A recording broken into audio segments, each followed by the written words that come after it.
Elle dit: la gloire est bannie d'Israël, car l'arche de Dieu est prise. 1 Samuel 4, 22.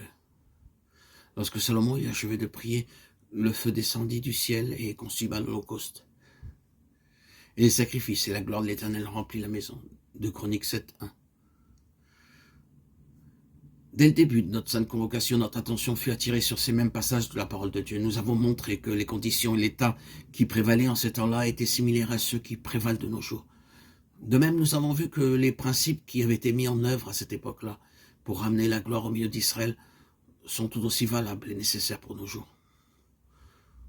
Tout ce que Dieu fait et fera, ou que ce soit dans n'importe quel lieu de nos jours, ne peut l'être que sur la base du respect, de l'accomplissement des principes et des ordonnances établies par lui-même.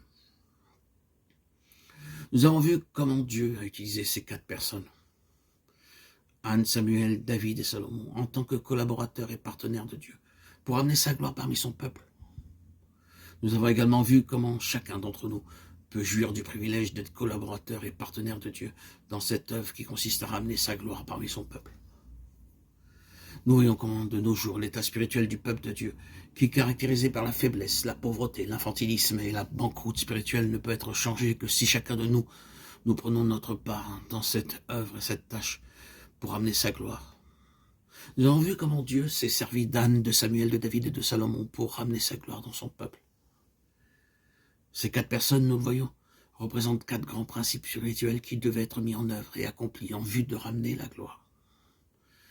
Par l'exemple d'Anne, nous avons vu comment il nous faut apprendre en tant que collaborateurs et partenaires de Dieu à prier selon son plan, dans la connaissance de son propre besoin.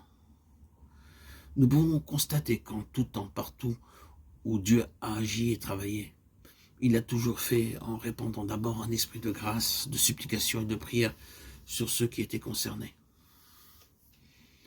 Nous l'avons expérimenté aux Indes il y a bien des années lorsque Dieu a commencé à travailler parmi nous.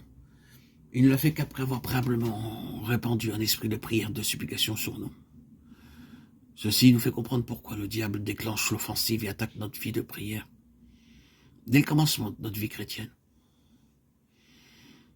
C'est la raison pour laquelle nous constatons qu'un peu partout dans le monde, les réunions de prière parmi le peuple de Dieu sont en général assez pauvres.